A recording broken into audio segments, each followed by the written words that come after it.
hoping to make headlines with his plans to help young people in England get a leg up the housing ladder. He announced proposals to build tens of thousands of starter homes on cheaper brownfield sites with a 20% discount for young first-time buyers. But critics say it will still leave most people priced out of the housing market, as Cordelia Lynch reports. We need to stand together and stop people being forced away. These aren't lifelong campaigners, they're motivated by a housing market in crisis. The E15 mothers were evicted from a homeless shelter in London to make way for luxury flats, and they've been campaigning ever since.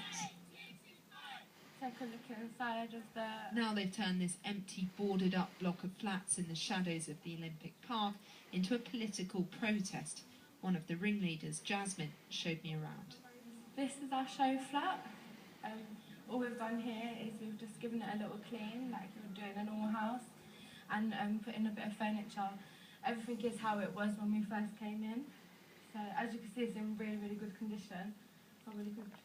Moving straight away. This flat has been empty for 4 years. On the ground floor, they've been empty for 6 years, but some of the flats in the estate have been empty for over 8 years. How does it make you feel seeing a place like this that you could possibly be living in?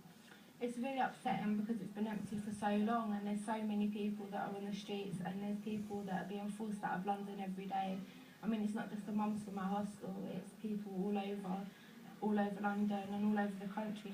Today in Oxfordshire, the Prime Minister said he wanted to help hard-working young people buy homes on brownfield developments like this.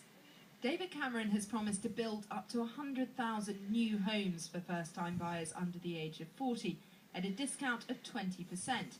It follows Ed Miliband's pledge to double the number of first-time buyers. I want young people who work hard, who do the right thing, to be able to buy a home of their own. So these starter homes will be sold at 20% less than the market value. Jasmine has worked hard for a number of years in childcare. Buying a house is out of the question, and now forced into the private sector, she can barely afford to rent. It's like £950 a month, so it's really, really hard to be able to afford that. What do you think should be happening? I think that there should be more social housing built and social housing opened up rather than sold off. I mean, affordable housing has been put in its place, but affordable housing is in no way affordable. It's 80% of market rate, so it's still expensive, and no working class person can afford to pay that much. What's so interesting about this campaign is that it touches on so many issues, from shortage of housing to rocketing rents, and a young population that feel they may never get on the housing ladder. And that's perhaps why what started as a protest by mothers has become something much bigger. But there's a long way to go in a borough where more than 24,000 households are waiting for somewhere to live.